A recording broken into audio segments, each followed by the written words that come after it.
¿cierto? Un infiltrado inflamatorio que esté vinculado a la estructura vascular, ¿cierto? Muy bien, ese infiltrado inflamatorio, por supuesto, puede ser agudo, puede ser crónico, ¿cierto? Incluso granulomatoso, dentro de lo crónico.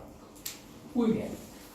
Clasificar las vasculitis es bastante complicado porque no hay una sola manera. Uno podría clasificarla de acuerdo al vaso que participa, digo desde el punto de vista de la localización anatómica. De hecho, ustedes por ahí habrán leído que existen algunas arteritis que tienen, se las denomina de acuerdo al vaso más afectado, como la arteritis temporal, por ejemplo. Lo que pasa es que es una nomenclatura un poco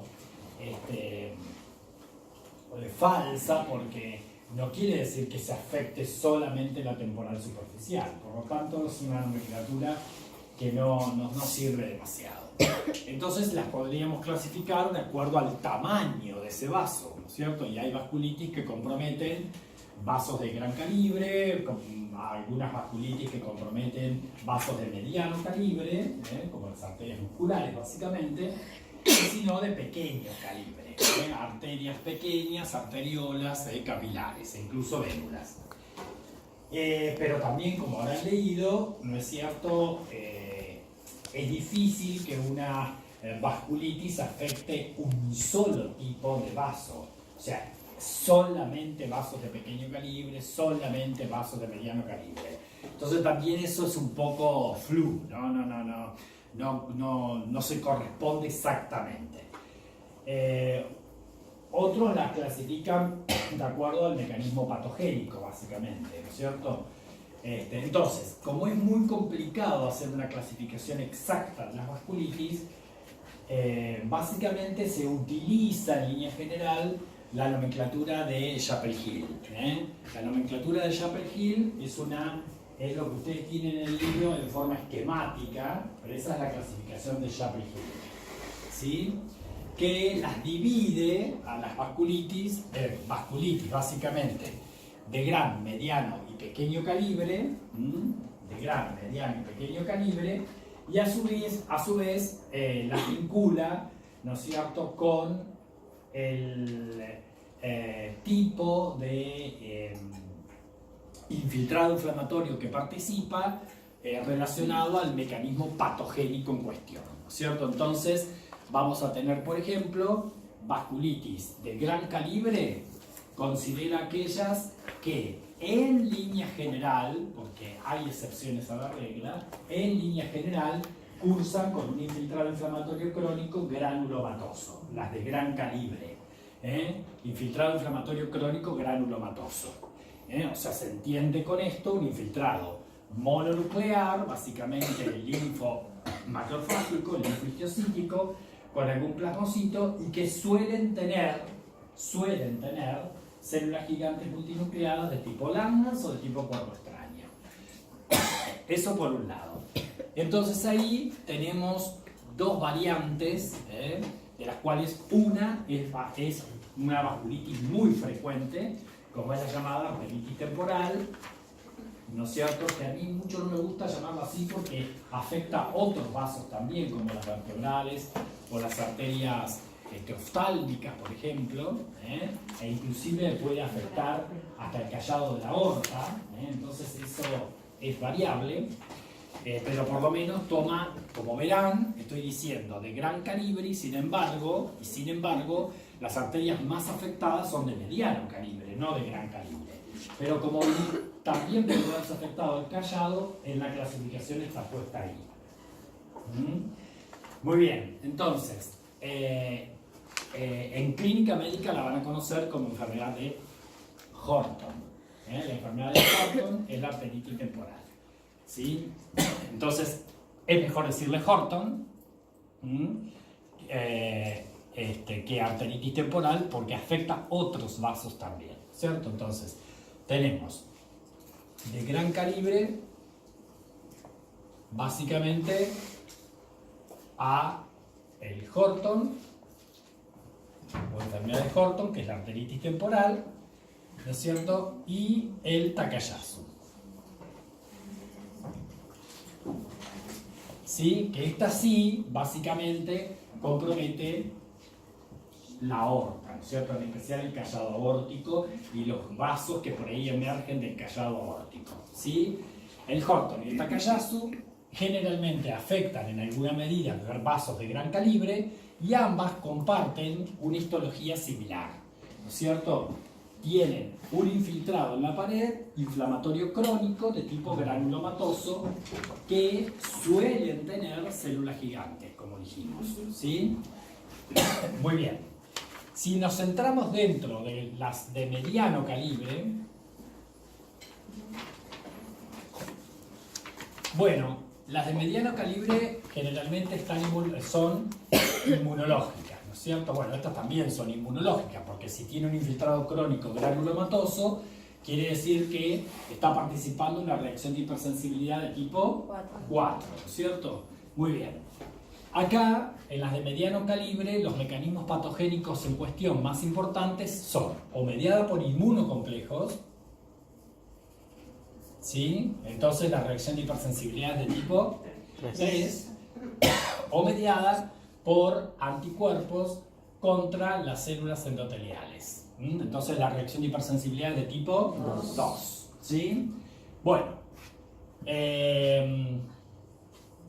y dentro de las de inmunocomplejos, básicamente la más importante a tener en cuenta acá es la panartenitis nodosa, ¿sí? La panartenitis nodosa, ¿sí? Y dentro de las que encontramos en relación a anticuerpos contra células endoteliales, la más importante es el Kawasaki, ¿sí? Con su síndrome mucoganglionar básicamente asociado, ¿no es cierto? Y después tenemos la de pequeño calibre, que acá las de pequeño calibre son las que afectan básicamente pequeñas arterias, arteriolas, capilares, incluso vénulas postcapilares, ¿no es cierto? Ahí tenemos todas las demás, todas las demás. Y estas están mediadas básicamente por anticuerpos contra el citoplasma de los neutrófilos, que son los ANCA, que estos son anticuerpos que se producen contra, ¿no es cierto?, o gránulos azurófilos o sea, contenido de los gránulos azurófilos de los neutrófilos, o de estructuras granulares lisosómicas de las células, los ANCA, de los cuales hay dos tipos de ANCA, que son los ANCA. Antiguamente nosotros los denominamos de acuerdo a la distribución intracitoplasmática, ¿no es cierto? Entonces hablábamos de ANCAs, ANCA-P y ANCA-C, ¿no es cierto? ANCA-P y ANCA-C. Bueno, hoy el ANCA-P, ¿no es cierto?, es lo que se conoce como ANCA mieloperoxidasa. Y el ANCA-C es el que se produce como mielo contra la proteinasa 3, ¿sí? Proteinasa C3. Proteinasa C3. Bueno. O sea, contra hoy se los denominamos a los ANCA de acuerdo a la función que tienen y no a la distribución que tienen esos ANCA.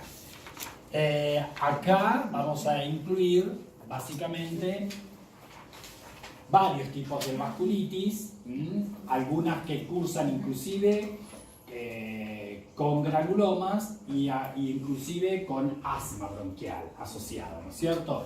Entonces, hay algunas que cursan sin asma, sin granulomas, como son, por ejemplo, la vasculitis microscópica, la vasculitis microscópica. Microscópica.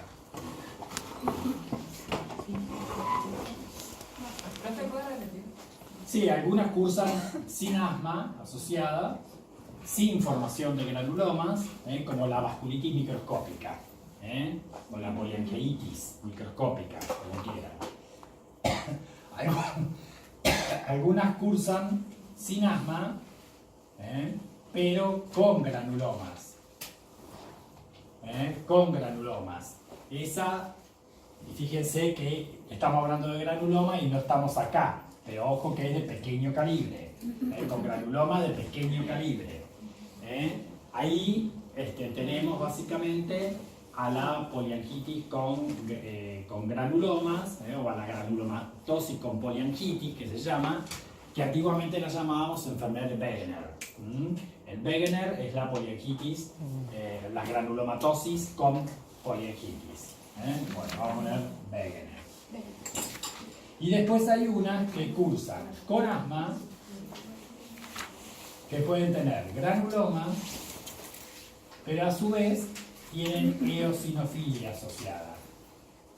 Y ese es el síndrome de Churg-Strauss. ¿Sí? Bueno, y después hay un grupo de vasculitis que están mediadas por inmunocomplejos, también, pero de pequeño calibre. ¿Síndrome de qué? Churg-Strauss. Hay que leer el trabajo práctico antes de venir a clase, si no, se pierde la mitad. Inmunocomplejos. Y acá hay un montón de formas. Son, por ejemplo, las vasculitis por hipersensibilidad a medicamentos, las vasculitis por virus, las vasculitis asociadas al lupus eritematoso sistémico, la vasculitis de la crioglobulinemia mixta o esencial, ¿sí? La vasculitis contra membranas basales, como en el síndrome de Goodpasture. Hay un montón de formas de vasculitis asociadas a inmunocomplejos, pero de pequeño calibre, ¿sí? Entonces vamos a poner, qué sé yo, a medicamentos, ¿sí? Al LES, a la crioglobulinemia, a virus, a membrana basal, como el Goodpasture. Y hay una forma de vasculitis que se denomina tromboangeitis obliterante, que es la enfermedad de Leo Werger, que esta no entraría dentro de ninguna de estas, porque básicamente, como es obliterante, se cree que es una reacción, ¿no es cierto?, de los productos del humo del cigarrillo contra la célula endotelial y producen un efecto tóxico directo, aparentemente, tóxico directo, porque es una vasculitis o tromboangeitis que generalmente se acompaña justamente de trombosis. Es básicamente obliterante, trombótica y aparentemente de efecto tóxico directo entre productos del humo del cigarrillo contra las células endoteliales. ¿No es cierto? Muy bien, esa no entraría dentro de acá. No obstante, así esto es un poco, les repito, es una forma de clasificarlas de acuerdo a la nomenclatura de Chappell-Hill. Chappell-Hill, como para tener una idea, un esquema general. Esto en el libro lo tienen, pero lo tienen a través de un esquema. Fíjense de este lado, en la primera página hay un esquemita con todos los vasitos de gran, mediano y pequeño calibre y las clasifica de esta manera. Esta es la nomenclatura de Chappell. Para tener una idea mínimamente, si estoy hablando de preferentemente vasos grandes, medianos o pequeños, y básicamente el mecanismo inmunológico que tiene esa vasculitis. ¿Quedó claro? Entonces, en primer lugar, es fundamental que conozcamos el concepto de vasculitis. O sea, para yo estar diciendo que lo que observo es una vasculitis, tengo que ver un infiltrado a través de la pared, ¿no es cierto? Que comprometa la pared del vaso, De lo contrario, digo esto, porque ustedes van a ver que hay algunas que en la nomenclatura aparecen como vasculitis. Por ejemplo, las vasculitis linfocíticas en realidad no son verdaderas vasculitis, porque lo que yo voy a observar es un infiltrado linfocítico perivascular. Y eso no entra dentro del criterio característico de vasculitis propiamente dicha, ¿no es cierto? Entonces, saber qué criterio debo adoptar y cuándo estoy hablando de vasculitis desde el punto de vista microscópico, ¿no es cierto? ¿Por qué es importante? Porque, bueno, las vasculitis muchas veces están asociadas básicamente a trombosis y están asociadas, si no, a hemorragias. Entonces, ojo con eso, porque las complicaciones que tienen las vasculitis pueden ser desde muy leves a severas mortales. Entonces, ojo con eso. Entonces, es importante además, como verán, todas las vasculitis que citamos, en más o en menos, están relacionadas a trastornos inmunológicos, de alguna manera, porque todas tienen en cuestión un fondo patogénico vinculado a una respuesta de hipersensibilidad, ya sea mediada por células, ya sea de tipo mediada por inmunocomplejos, a través de anticuerpos, etc. ¿Cierto? Pero todas tienen un trasfondo inmunológico. ¿No es cierto? Es importante determinar si la vasculitis que yo estoy diagnosticando es un trastorno inmunológico. ¿Por qué? Porque básicamente el tratamiento de base que tienen en general las vasculitis con patogenia inmunológica es a través de los corticoides, ¿no es cierto? Pero si la vasculitis que yo estoy observando es de causa infecciosa, ojo, porque si yo le doy al paciente corticoides, lo incendio. Entonces hay que estar muy seguro de lo que yo estoy viendo es una vasculitis que tiene como base una causa inmunológica. ¿Sí? Que son las más. Pero hay formas de vasculitis que son de causa infecciosa. No obstante así, los gérmenes o los microbios pueden determinar, ¿no es cierto?, formación de inmunocomplejos o pueden determinar reacción de anticuerpos que reaccionan en forma cruzada con epitopes del microbio, ¿no es cierto?, y epitopes de la pared del vaso. Pero la causa es infecciosa. Si es infecciosa, más allá de que desencadenen la formación de anticuerpos o de inmunocomplejos, ojo, porque yo ahí no puedo tratarla con corticoides. Eso es muy importante que lo recuerden. ¿Sí? Muy bien. Entonces, vamos a ver un primer casito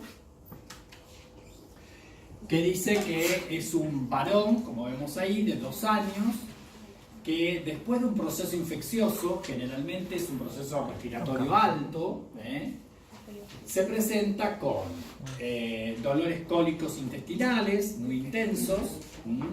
Dice que tiene una hematuria que puede ser macro o microscópica, o sea, orina sangre en orina.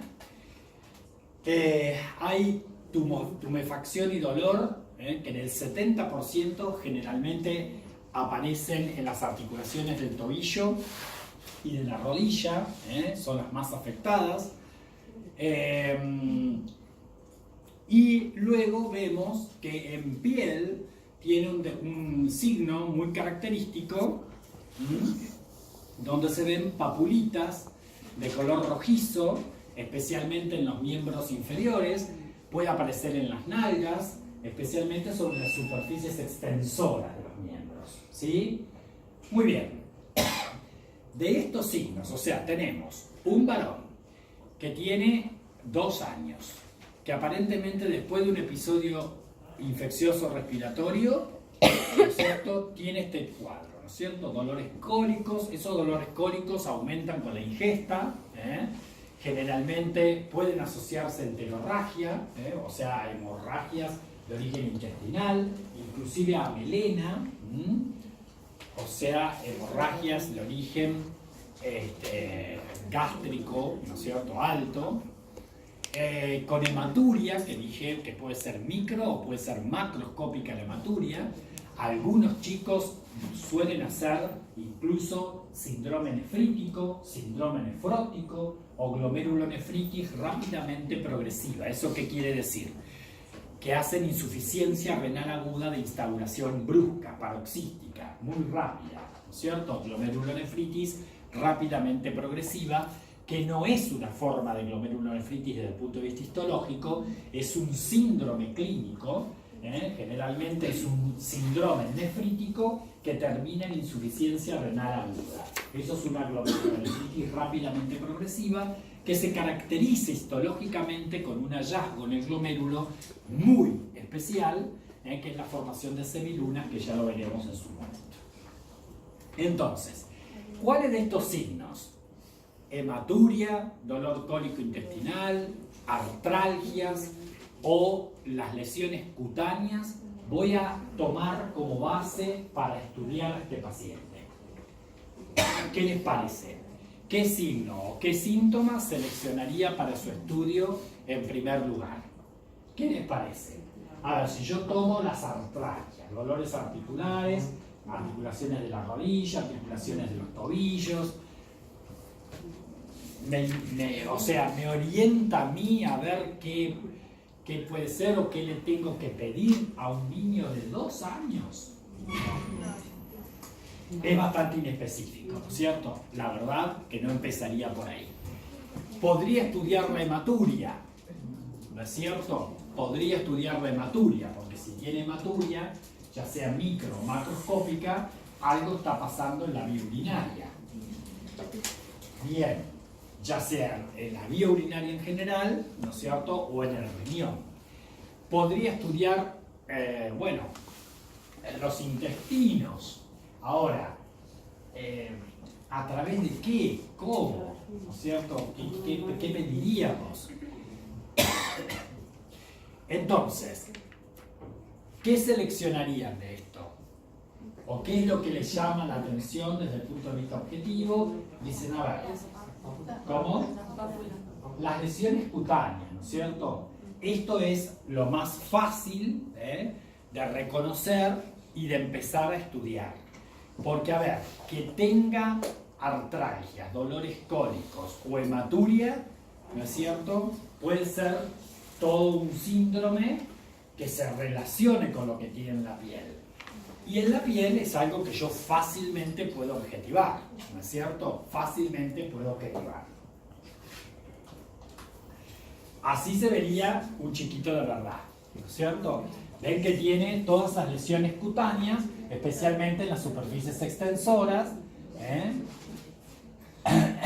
Entonces, muy bien. ¿Cómo describiríamos lo que tiene este chico en la piel? Sería, según Jaffel Hill, o sea, ¿se puede usar eso? Porque, Bueno, yo no sé si esto es vinculado a una vasculitis. pero porque, digamos, las artralgias... ¿Por qué pensarías vos que esta lesión cutánea está asociada a una vasculitis? Porque, o sea, yo pensé en inmunocomplejos porque tenía la afectación del riñón y tenía también las artralgias. Bueno, está bien pensarlo, pero yo, a ver, ¿cómo me explicás primero? Primero tengo que reconocer qué tipo de lesión tiene en la piel. ¿No es cierto? ¿Es una lesión eritematosa o es una lesión purpúrica? Purpúrica. ¿Cómo sé yo si es eritematosa o purpúrica? ¿Qué haríamos? ¿Qué diferencia hay entre un eritema y una púrpura? O sea, las lesiones purpúricas son lesiones hemorrágicas de la piel, ¿cierto? Son lesiones hemorrágicas. En la piel podemos encontrar petequias, púrpuras o equimosis. Las equimosis también se llaman cardenales. Entonces, eso sí, esas lesiones hemorrágicas de la piel se las divide de acuerdo al tamaño. Las petequias generalmente tienen menos de 5 milímetros, ¿no es cierto? Un poco más, pero menores de 1 centímetro tienen las púrpuras, y más geográficas, más de 1 centímetro, tienen las equimosis. Entonces, ese tipo de lesión son, macroscópicamente hablando, son hemorragias en la piel, hemorragias cutáneas, hemorragias que las vamos a observar en la dermis. Bien, si yo pienso que hay glóbulos rojos en la dermis, quiere decir que hubo una extravasación de glóbulos rojos en los vasos de la dermis. Entonces, ¿qué le pudo haber pasado al vasito de la dermis? Pues, especialmente de los plexos subpapilares de la dermis, ¿no es cierto? ¿Qué le puede haber pasado? Bueno, o hay un aumento de la permeabilidad vascular con mayor diapéresis de glóbulos rojos hacia el intersticio, o hay una rotura de la pared de los vasos, ¿no es cierto? algo tiene que estar pasando en los vasitos para que yo vea extravasación exagerada de glóbulos rojos, haciéndose una hemorragia en la dermis que se expresa en una lesión que se llama púrpura cuando el tamaño es este, o sea, menor de 1 centímetro pero mayor de 5 milímetros. ¿Me van siguiendo? Ahora, si esto fuese lesiones eritematosas, yo, básicamente, eritematoso, ¿a qué se asocia?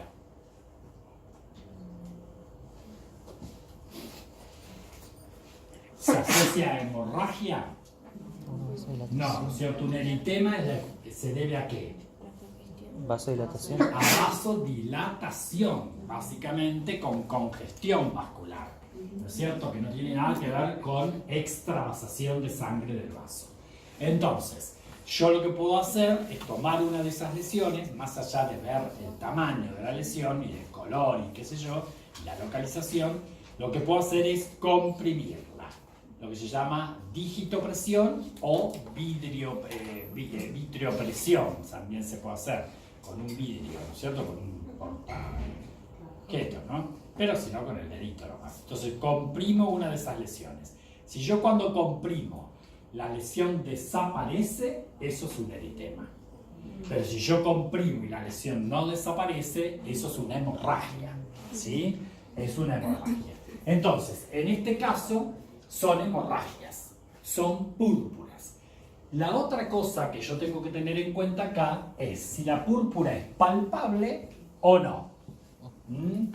Si la púrpura es palpable o no. Porque si yo digo púrpura, estoy diciendo que este paciente tiene hemorragias en la dermis. ¿No es cierto? Hemorragias en la dermis. Muy bien. Entonces, mi pregunta es, ¿la púrpura es palpable o no? ¿Por qué tengo que...? Ah, perdón. ¿Por qué?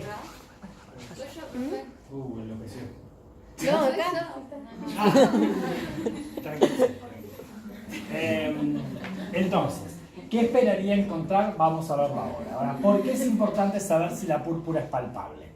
Porque si la púrpura es no palpable, o sea, es lisita, yo paso la mano y no palpo un relieve de la lesión, es no palpable, me tengo que preguntar, a ver, ¿tiene púrpura? Quiere decir que tiene hemorragia, pero no la palpo. Entonces, las púrpuras no palpables se asocian a qué causas hemorragíparas. ¿En qué tendríamos que pensar? Bueno, tengo que pensar, ¿este paciente tiene un trastorno de la coagulación? ¿O tiene un déficit funcional de las plaquetas? ¿O tiene un número disminuido de plaquetas?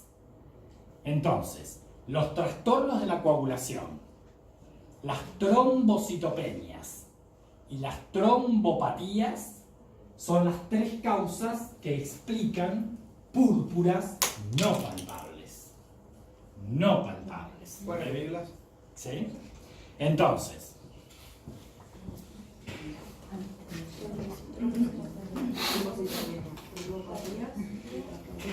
borro un poquito acá.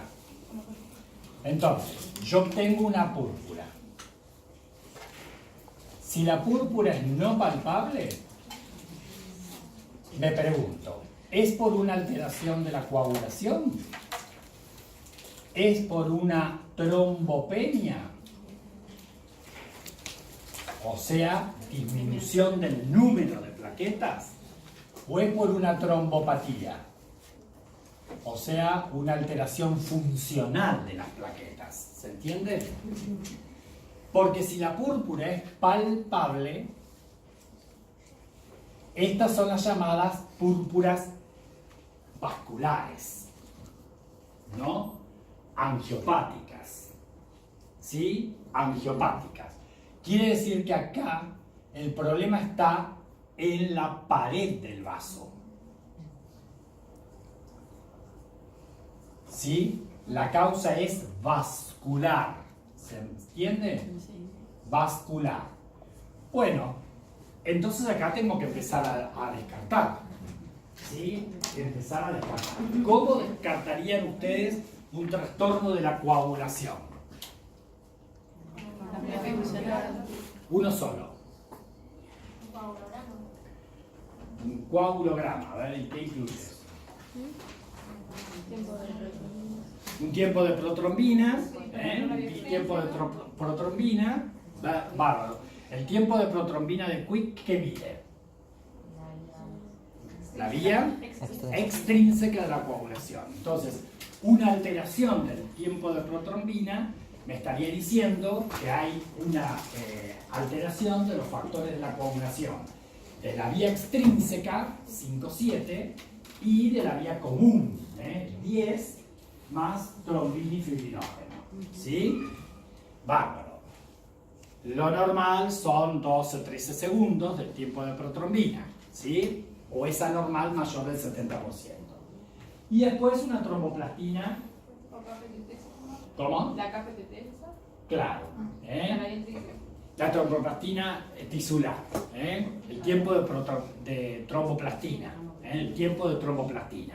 Que también se mide en segundos, que es más o menos 10-12 segundos. Y eso mide la vía intrínseca de la coagulación.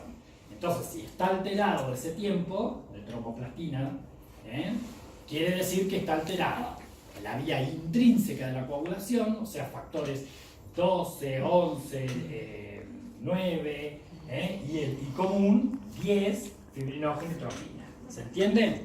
Bueno, le hacemos estudios de la coagulación. Todo normal. Quiere decir que no es una alteración de la coagulación.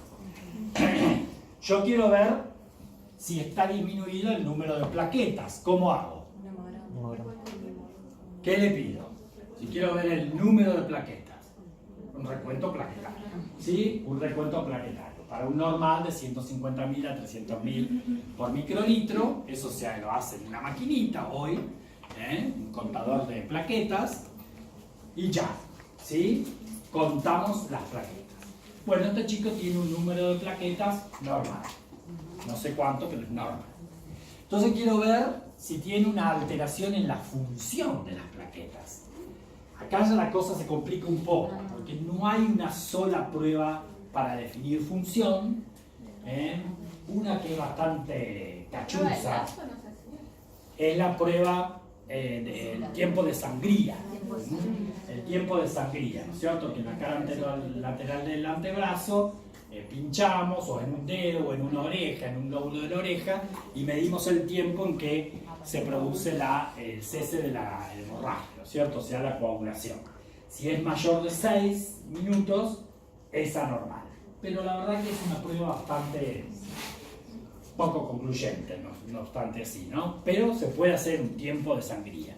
Y si no, se pueden medir factores de la coagulación, se puede medir el factor de von Willebrand, que tiene que ver con adhesividad plaquetaria, ¿no es cierto? El dímero D, que son los productos de la desintegración de la fibrina, etc. O sea, se pueden hacer otras mediciones, ¿sí? A través de estimular con agonistas como la trombina, se pueden hacer otras cosas, ¿no es cierto? Y lo que puedo hacer también, bueno, supónganse que no hay alteraciones de la función, no hay alteraciones del número, no hay alteraciones de la coagulación. Entonces pienso de que si es palpable, la causa es vascular. ¿Sí? La causa es vascular. ¿Cómo puedo yo determinar fragilidad vascular? Ahora sí con la prueba. Ahí sí, con la prueba del lazo. La prueba de Rumpel-Levy. ¿Sí? Eso, ¿cómo se hace? Se hace haciendo un círculo de 5 centímetros a 4 centímetros por debajo del pliegue del codo. Un círculo de 5 centímetros en una zona que no tenga ningún tipo de mácula, ninguna manchita ni papulita en el antebrazo. ¿Sí? Hacemos un círculo de 5 centímetros y insuflamos con el manguito del tensiómetro hasta que pasamos la sistólica y la diastólica, insuflamos Y ahí, ¿no es cierto?, esperamos 5 minutos y vemos si aparecen hemorragias en ese círculo. Si en un círculo de 5 centímetros, ¿no es cierto?, a los 5 minutos no hay más de 5 petequias, eso es normal. ¿Sí? Entonces, pero, si bien eso se puede hacer, porque si tiene más de 5 petequias, quiere decir que hay fragilidad capilar. ¿Sí? Fragilidad capilar. Es importante que yo vea que la púrpura es palpable, porque cuando las púrpuras son palpables, la causa yo ya sé que es vascular. Pueden hacer esa pruebita, pero yo ya sé que es vascular. ¿Sí? Bueno, y dentro de las púrpuras palpables, ojo, porque pueden estar vinculadas a muchas causas. A muchas causas.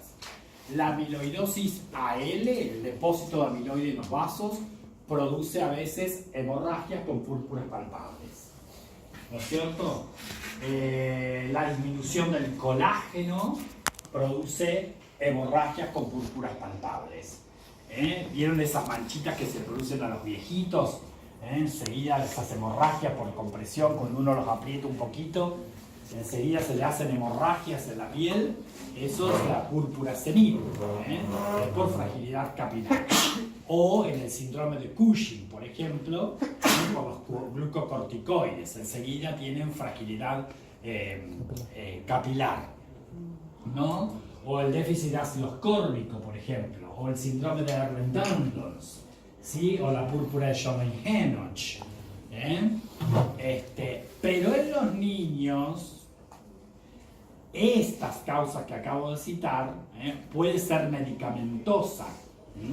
Medicamentosa la vasculitis por hipersensibilidad. Entonces, en un niño, por supuesto voy a preguntar si está tomando alguna medicación. Hay dos cosas que yo tendría que descartar, porque no voy a descartar un Ehlers-Danlos, no voy a descartar un síndrome de Scurvy, ni una púrpura senil, ni un Cushing en un pibe de 2 años. ¿Sí? Una amiloidosis, ¿no es cierto? Son causas chiquitifláuticas que pueden aparecer en el adulto.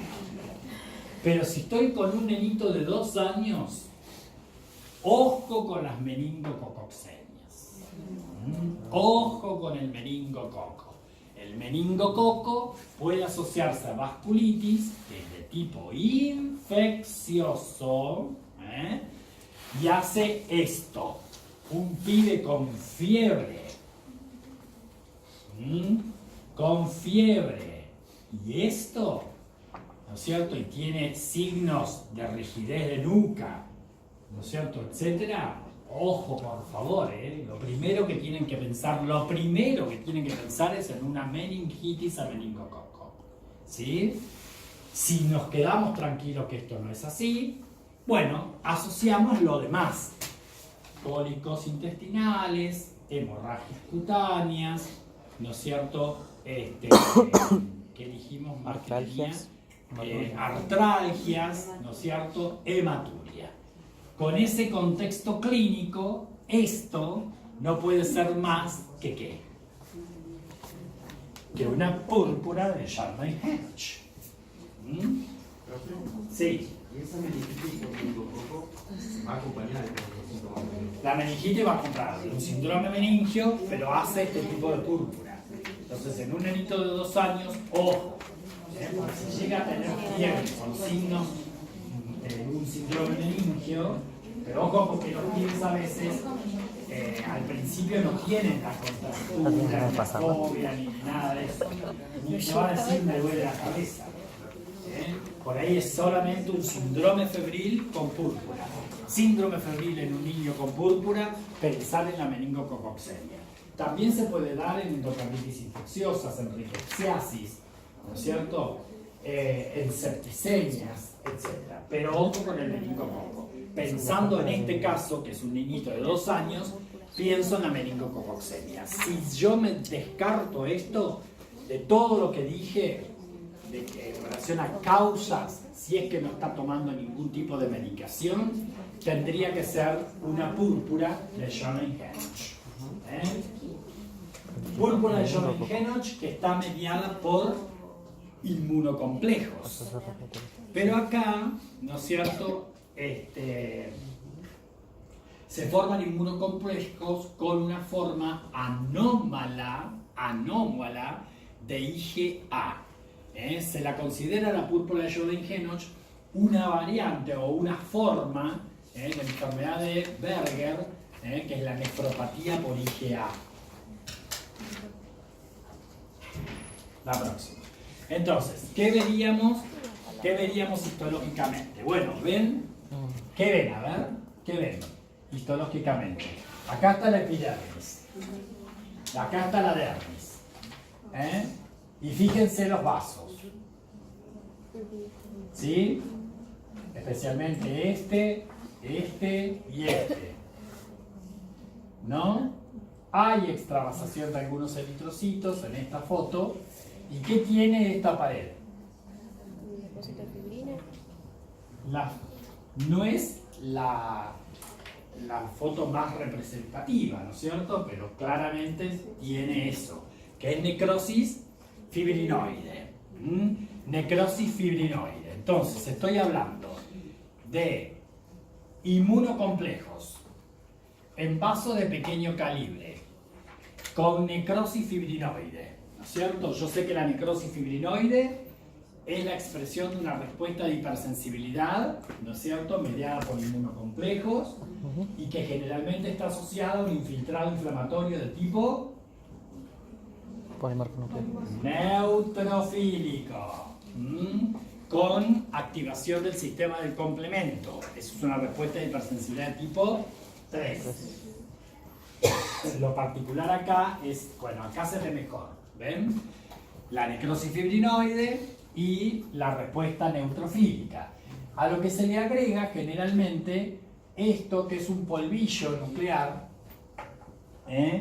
que es por fragmentación de los núcleos de los neutrófilos, que se denomina leucocitoclasia. A la fragmentación de los núcleos del neutrófilo se lo denomina leucocitoclasia. Entonces hablamos de vasculitis de tipo leucocitoclástico, ¿sí? Vasculitis de leucocitoclástica o poliangitis microscópica se llama esto también. Poliangitis microscópica. Ahí se ve bárbaro, ¿ven? Cómo está la pared toda comprometida por neutrófilos, ¿no es cierto? Con todo ese polvillo nuclear, detritus de núcleos, y esa necrosis de fondo de tipo fibrinoide. Vasculitis leucocitoclástica es muy común. Estas vasculitis leucocitoclásticas pueden afectar arteriolas, capilares y vénulas postcapilares, vasos de pequeño calibre, ¿sí? El término vasculitis leucocitoclástica casi siempre se le da a la afección de las vénulas postcapilares, pero no está mal llamarla cuando compromete las arteriolas. Lo que pasa es que el término vasculitis leucocitoclástica se aplicó en su origen al compromiso venular postcapilar, ¿sí? Si no hablamos de arteritis microscópica, o bronquitis microscópica. ¿Quedó claro? ¿Sí? Entonces estaríamos dentro de este grupo, mediadas por inmunocomplejos en vasos de pequeño calibre. Lo que pasa que estas generalmente son paucibacilares, quiere decir inmunes, ¿cierto? Porque la mayoría de las veces están asociadas a ANCA, muchas veces están asociadas a ANCA. Si están asociadas a ANCA, son ANCA-P, o sea, mieloperoxidasa. Recordemos que la mieloperoxidasa está dentro, ¿no es cierto?, de los lisosomas del neutrófilo. Mieloperoxidasa. Pero es muy poquitito lo que encontramos, Son pauci-inmunitarias. En la púrpura de Schoenen-Henoch no cursan con ANCA. en la púrpura Jordan-Henoch. Porque la púrpura Jordan-Henoch es algo particular, especial, ¿no es cierto? Los pacientitos que siempre son menores de 8 años generalmente, ese es uno de los criterios. Para el diagnóstico de púrpura Jordan-Henoch tenemos 5 criterios. Uno es que esta entidad aparezca en menores de 20 años. La mayoría son menores de 8. Ese es un criterio. El otro criterio es que tengan básicamente los cólicos intestinales con a veces hemorragia intestinal o melena sobreagregada. Ese es otro criterio. Después tenemos el infiltrado, que tiene que haber infiltrado básicamente perivascular e intravascular, ¿no es cierto?, de neutrófilos. Son 2 criterios cutáneos, ¿sí? De esos criterios, con que haya 2, podemos hacer el diagnóstico de púrpura Jordan-Henoch. De los criterios, 2. Me faltan las artralgias, ¿cierto? De los 5 criterios, por lo menos tiene que tener 2 para hacer el diagnóstico de púrpura de Jordan-Henoch. Esta púrpura es muy particular porque se dice que el paciente tiene que tener una base de atopía. Tiene que tener predisposición genética. ¿Qué es la atopía? ¿A qué llamamos paciente atópico? Cuando yo digo este paciente es atópico. ¿Qué quiero decir con eso? No es la predisposición genética de desarrollar reacciones de hipersensibilidad de Muy tipo. bien. ¿Sí? Es un paciente que tiene predisposición genética a desarrollar reacciones de hipersensibilidad. Entonces, en ese contexto, aparentemente se cree que ingresa un microorganismo, de los cuales el 30% de los casos están relacionados a estreptococos beta-hemolíticos del grupo A, pero puede ser el parvovirus 19, el Helicobacter pylori, el Campylobacter, las bartonelas, pueden ser otros gérmenes. El 30% son estreptococos. Esos microorganismos ingresan por la vía respiratoria, ¿no es cierto? Por la vía respiratoria. Y tienen un antígeno. En el caso del estreptococo, que es el más común, el antígeno que participa es la streptolicina O. Ese antígeno, aparentemente, ¿no es cierto?, es presentado por las células presentadoras de antígeno a un tipo de linfocito T, que son CD4 positivos, que forman factor de crecimiento transformante beta. Y ese factor de crecimiento transformante beta produce la estimulación y la proliferación de una forma de linfocito T, ¿no es cierto?, que es el TH17. Recordemos que el TH17 se encargaba de reclutar monocitos y neutrófilos fundamentalmente, ¿cierto? Bueno, entonces esas células, ¿no es cierto?, estimulan linfocitos B, que a su vez se diferencian en plasmocitos, y esos plasmocitos forman IgA sérica, porque hay una IgA de las mucosas también. Pero esta IgA sérica es anómala, tiene un defecto de la galactosilación. Tiene un defecto de la galactosilación. Entonces, la IgA que participa es la que se denomina así, IgA1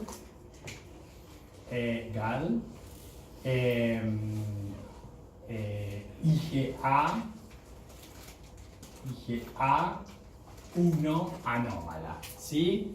Esta es la IgA1, que es polimérica, pero con defecto de la galactosilación. Bueno, esa IgA, ¿no es cierto?, estimula la vía del sistema del complemento alterna, ¿no es cierto?, y el sistema del complemento lesiona las células endoteliales. A su vez, las células endoteliales liberan interleuquina 8 y la interleuquina 8 recluta más neutrófilos y los neutrófilos liberan especies reactivas del oxígeno y proteasas que a su vez dañan la pared del vaso. ¿Sí? Este es un modelo descrito por un japonesito, Hao Shun se llama, que explicó el modelo de la vasculitis vinculada a la púrpura de Schoenlen-Henoch. Pero no es más que una vasculitis de tipo leucocitoclástica, o sea, mediada por neutrófilos con sistema de complemento y asociada en general a ANCA, aunque es pausa inmunitaria, o a inmunocomplejos, como en el caso de la púrpura, pero no, de este inmunocomplejo, la inmunoglobulina que participa es inmunoglobulina A anómala, A1 anómala. ¿Me siguieron? Sí. ¿O repetimos? No, no. Bueno. Profe, ¿puede repetir los 5 criterios de Sí, son las artralgias, los cólicos, el infiltrado extra y perivascular neutrofílico y el infiltrado en la biopsia cutánea que compromete los vasos, tanto arteriolares como venulares, y que sea esta entidad descrita en menores de 20 años. De esos 5 criterios, por lo menos tienen que haber 2 para el diagnóstico de púrpura de Schoenlen-Henoch. Entonces, una púrpura, por ejemplo, en un chico de 8 años con cólico intestinal, es una púrpura de Schoenlen-Henoch casi seguro. O en un chiquito de 8 años que tenga artralgia y hematuria, pensamos, ¿no es cierto?, en una púrpura de Schoenlen-Henoch. ¿Sí? Bueno, se han descrito muchos mecanismos patogénicos.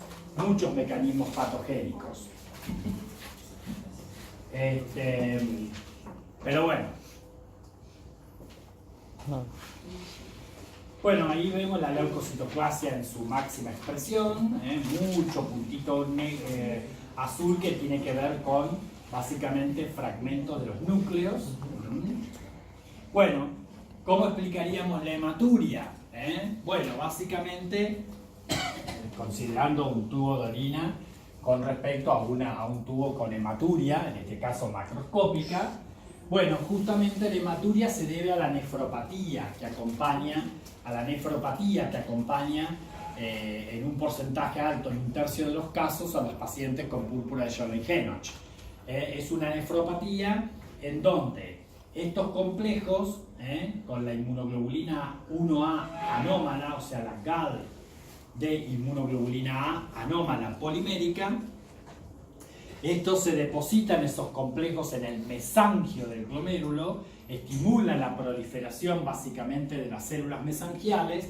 Las células mesangiales proliferan y liberan citocinas y factores de crecimiento que generando una respuesta inflamatoria en el mesangio del glomérulo y reparación del mismo, ¿no es cierto? Entonces hacen una glomerulopatía o una glomerulonefritis que puede ser focal o difusa, pero de tipo mesangial, ¿sí? Igual lesión tiene la enfermedad de Berger, que es la nefropatía por IgA, que ya lo veremos cuando veamos riñón, ¿sí? Entonces, de esa manera se produce la lesión del glomérulo y la extravasación de glóbulos rojos en los capilares con pasaje de glóbulos rojos a la vía urinaria, y aparece así la hematuria.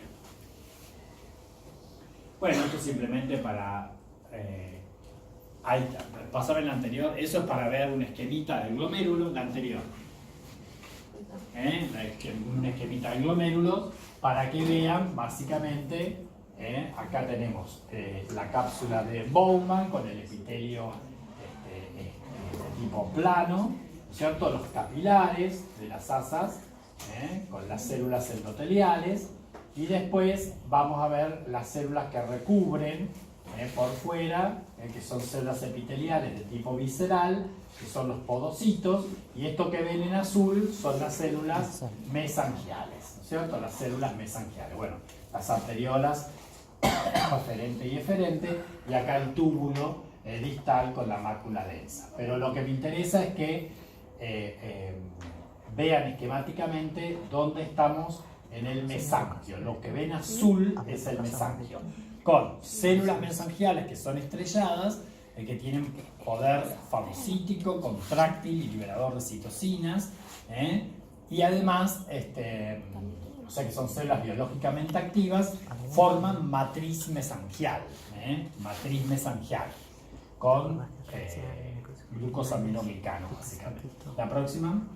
Bueno, y así se vería la expansión del mesangio. Ven que el mesangio está expandido por el aumento o la proliferación de matriz vinculada al aumento del número de células del mesangio, asociadas a una respuesta vinculada al depósito de complejos que contienen IgA anómala. 1 anómala. La próxima.